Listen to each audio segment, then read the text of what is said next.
Only 5% of graduates are unemployed, and traffic reopens on the N2 in Cape Town.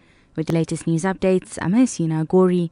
A study released by the Centre for Development and Enterprise shows that the country's economy has been absorbing university graduates at a rate of over 90%.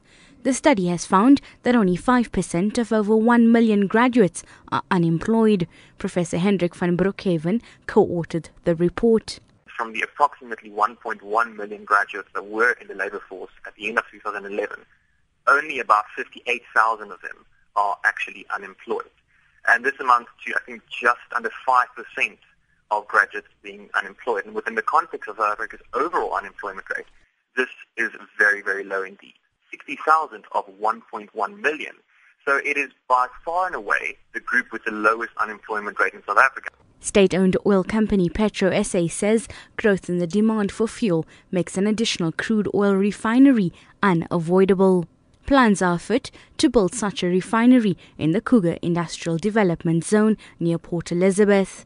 Chairperson of Petrol SA, Benny Mokaba, says the crude oil refinery will have a capacity of up to 350,000 barrels a day when it comes into operation in around 10 years' time.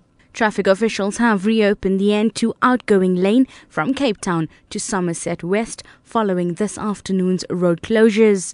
Protesters took to the streets, barricading the road with tyres and toilet buckets, but dispersed when police arrived.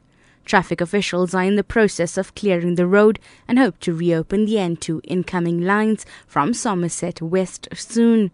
Western Cape Traffic Chief Kenny Africa explains. The outgoing lane from Cape Town towards Somerset West, that is open for traffic, but the incoming traffic from Somerset West to Cape Town, that road is still closed for traffic. Our officers and officials are still busy cleaning and clearing the roadway, and as soon as possible we will reopen that part also. And finally, Seleka rebels in the Central African Republic have accepted recommendations by leaders of the Economic Community of Central African States to set up a committee that will run the country and prepare it for elections in 18 months.